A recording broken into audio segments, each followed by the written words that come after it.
Le 5 décembre 1945 à 14h10, 5 bombardiers américains décollent de Fort Lauderdale en Floride pour une mission d'entraînement de routine. 14 hommes à bord. Des pilotes expérimentés et un ciel dégagé. Mais quelques heures plus tard, ils ont tous disparu, sans laisser aucune trace. L'avion de secours envoyé pour les retrouver, volatilisé lui aussi. 13 hommes supplémentaires. 27 hommes ont été déclarés disparus et évaporés dans les airs. C'est ainsi que pendant 80 ans, on vous a raconté des histoires d'ovnis, de monstres marins, de portails vers d'autres dimensions. Mais aujourd'hui, je vais vous révéler ce qui se cache sous les eaux du triangle des Bermudes. Alors, restez jusqu'à la fin et bienvenue dans le plus grand mythe maritime de l'histoire moderne. Le triangle des Bermudes. Une zone d'environ 1,5 million de kilomètres carrés entre l'archipel des Bermudes, Miami et Porto Rico. Un nom qui fait frissonner depuis des décennies. Les chiffres donnent le vertige, plus de 300 navires disparus. Plus de 75 avions volatilisés. Des centaines de vies englouties sans explication. Ou du moins, c'est ce qu'on vous a fait croire. Revenons au 5 décembre 1945. L'instructeur Charles Taylor mène 5 bombardiers torpilleurs TBM à Venger. Ces avions? De véritables chars d'assaut volants. Plus de 4500 kg de métal robuste. Les pilotes les adoraient parce qu'ils revenaient toujours de la bataille, même tout abîmés. La mission? Simple. Quelques exercices de bombardement. Une routine. Mais voilà où ça déraille. Taylor se perd peu après l'exercice. Ses 2 boussoles? Défectueuses. Sa montre? Il ne la portait pas ce jour-là. Sans ses instruments, au milieu de l'océan, c'est comme être aveugle dans le noir absolu. Les communications radio deviennent confuses. Les avions volent dans une direction, puis une autre. Une tempête se lève. L'obscurité tombe. Taylor prend une décision. Dès que le carburant descend sous les 40 litres, amérissage forcé. Mais ces bombardiers, aussi robustes soient-ils, ont un problème. Ils sont lourds. Très lourds. Un amérissage en haute mer? C'est un crash violent, brutal. Les chances de survivre? Minimes. Les chances de survivre une nuit dans les eaux glacées de l'Atlantique Nord? Nulles. Les chances que l'épave coule immédiatement au fond de l'océan? Maximales. Des recherches massives ont été faites pour les retrouver. Terre et mer ratissées. Résultat? Rien. Aucun corps. Aucune épave. Comme si 14 hommes et 5 avions s'étaient évaporés dans une autre dimension. Et ce n'est pas tout, l'avion de sauvetage, un PBM Mariner surnommé le réservoir d'essence volant, disparaît aussi avec ses 13 hommes d'équipage. Un navire rapporte avoir vu une boule de feu géante. Une nappe de pétrole. La marine arrêtera la production de cet avion en 1949 tellement il était dangereux. En somme, il y a eu 27 hommes et 6 avions. Disparus en quelques heures.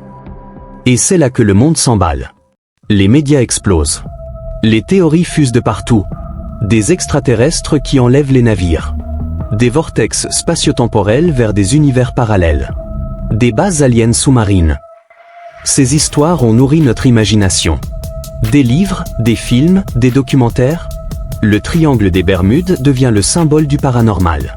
Le mystère ultime. Mais il y a un problème? Un gros problème. Accrochez-vous, car les choses vont devenir intéressantes. La National Oceanic and Atmospheric Administration, l'organisme officiel américain qui surveille les océans, fait une déclaration qui fait l'effet d'une bombe. Il n'y a pas plus de disparitions dans le triangle des Bermudes que dans n'importe quelle autre zone maritime comparablement fréquentée. Attendez? Quoi? Vous avez bien entendu. L'organisme scientifique le plus légitime sur le sujet affirme qu'il n'y a rien d'anormal dans cette zone. Mieux encore, le triangle des Bermudes n'est même pas une zone officiellement reconnue. Alors pourquoi autant de disparitions? La réponse est statistique et brutalement simple. Cette zone est l'une des plus fréquentées au monde pour le trafic maritime et aérien. Plus de navires égale plus d'accidents. C'est tout simplement mathématique. Imaginez une autoroute avec 10 voitures par jour et une autre avec 10 000 voitures par jour. Où y aura-t-il plus d'accidents? Ce n'est pas de la magie, c'est de la probabilité. Pour revenir à l'escadrille 19, le rapport initial de la marine est clair, erreur de pilotage. Taylor s'est perdu. Les boussoles défectueuses, pas de montre, une tempête, la nuit. C'est tragique mais c'est humain. La famille Taylor proteste. Après révision, le verdict change en cause inconnue. Mais ce changement n'est pas dû à de nouvelles preuves mystérieuses, c'est politique, diplomatique. Alors si ce n'est pas le paranormal, qu'est-ce que c'est réellement ?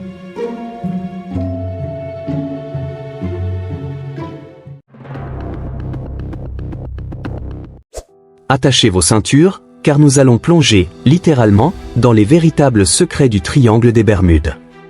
Et je vous préviens, c'est palpitant. Grâce aux technologies modernes, sonar haute résolution, cartographie 3D des fonds marins, les scientifiques ont fait une découverte monumentale.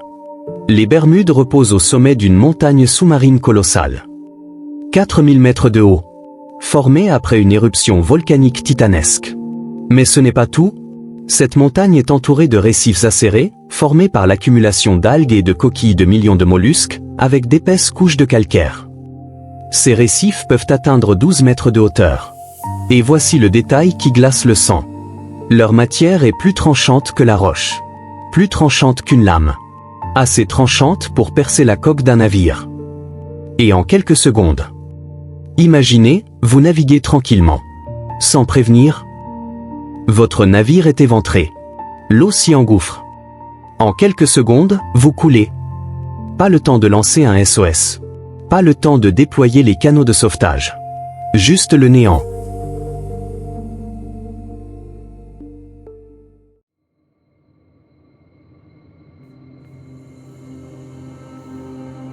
Le paysage sous-marin du triangle des Bermudes est un cauchemar en 3D.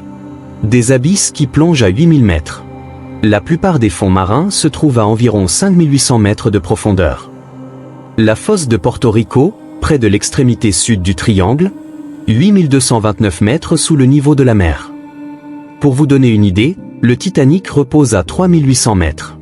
Il a fallu 73 ans pour le retrouver. Dans le triangle des Bermudes, les épaves peuvent se trouver 2 fois plus en profondeur. C'est un cimetière aquatique où les épaves disparaissent littéralement pour l'éternité. Inaccessibles. Invisibles. Comme si elles n'avaient jamais existé.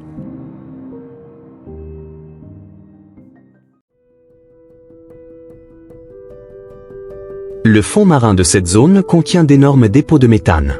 Des écosystèmes fragiles qui émettent ce gaz en quantité massive, formant des puits de carbone, des réservoirs naturels qui grossissent constamment. Quand ce méthane remonte brutalement à la surface, voici ce qui se passe. Le gaz diminue la densité de l'eau. L'eau devient moins dense que le navire. Ce dernier perd donc sa flottabilité et coule instantanément, comme si un aspirateur géant l'avalait. Les scientifiques parlent de tourbillons agressifs. L'océan devient littéralement agité de forces invisibles capables d'aspirer d'énormes objets sous la surface. Un enfer pour les marins. Et le pire, c'est que tout ça est imprévisible. Ça peut arriver n'importe quand et n'importe où dans la zone. Le triangle des Bermudes est l'un des 2 seuls endroits sur Terre, avec la mer du Diable au Japon, qui a la même réputation sinistre, où le nord géographique et le nord magnétique s'alignent. Résultat, les boussoles deviennent complètement erratiques. Elles perdent leur fiabilité. Pour un pilote en 1945, sans GPS, c'est comme être aveugle. C'est exactement ce qui est arrivé à Charles Taylor et son escadrille. Boussole défectueuse. Pas de point de repère. L'océan à perte de vue. Impossible de savoir où ils allaient.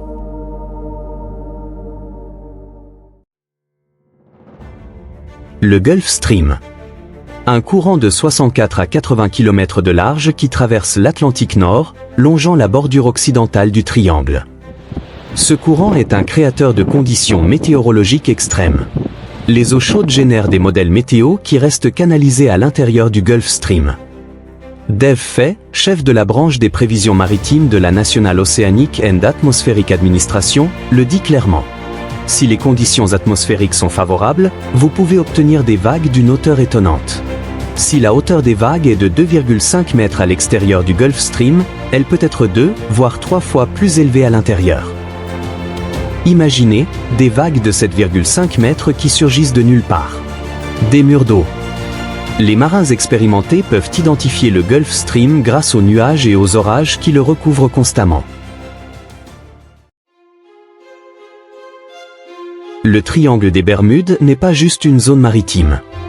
C'est l'épicentre de l'activité météorologique de l'Atlantique. C'est l'endroit où convergent les ouragans dévastateurs, les tempêtes équatoriales violentes, les orages de la côte du Mexique. Tous ces systèmes météo se rejoignent ici pour créer des vents d'une force inouïe et une mer turbulente avec des ondes aberrantes. Les trombes marines, ces tornades d'eau, sont imprévisibles et dévastatrices. Elles peuvent surgir en quelques minutes et engloutir un navire ou faire tomber un avion. La garde côtière américaine le confirme. Les tempêtes imprévisibles des Caraïbes et de l'Atlantique sont responsables de nombreux accidents dans cette zone. Vous voyez le tableau? Ce n'est pas qu'un facteur. Ce sont 6 facteurs mortels qui se combinent. Des récifs plus tranchants que des lames de rasoir, des abysses de 8 km de profondeur, du méthane qui fait couler les navires instantanément, des anomalies magnétiques qui rendent les boussoles inutilisables, le Gulf Stream qui crée des vagues monstres et un chaos météorologique constant. Le triangle des Bermudes n'est pas maudit. Il est juste parfaitement conçu par la nature pour être un piège mortel.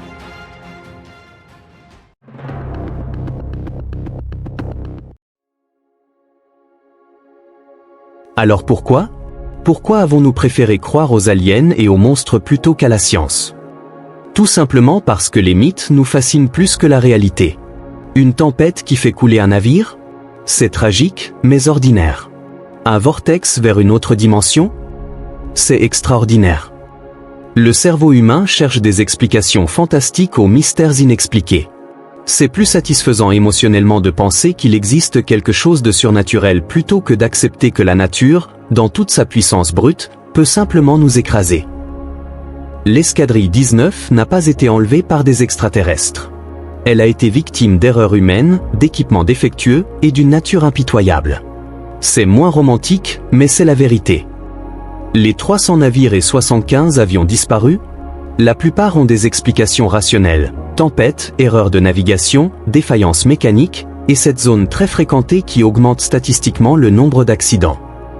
Mais voici ce qui est vraiment incroyable. La réalité scientifique du triangle des Bermudes est plus impressionnante que la fiction.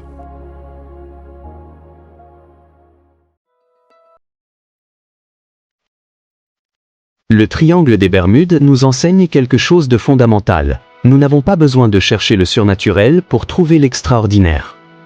La nature elle-même est le plus grand mystère, le plus grand spectacle, la plus grande force que nous ne pourrons jamais complètement maîtriser. Alors la prochaine fois que vous entendez parler d'un mystère inexpliqué, demandez-vous, qu'est-ce que la science peut m'apprendre? Parce que souvent, la vérité est bien plus fascinante que le mythe. Si cette vidéo vous a ouvert les yeux, si vous avez appris quelque chose aujourd'hui, si vous voyez maintenant le triangle des Bermudes sous un nouveau jour, un jour scientifique, fascinant, et bien plus impressionnant, alors abonnez-vous. Likez cette vidéo. Partagez-la. Parce qu'il y a des centaines d'autres mystères comme celui-ci que nous décortiquerons pour vous. Des légendes urbaines. Des mythes historiques. Des phénomènes soi-disant paranormaux. Et à chaque fois, je vous promets, la vérité sera plus incroyable que la fiction. À très bientôt pour une nouvelle révélation. Et n'oubliez pas, restez curieux, restez sceptiques, restez scientifiques.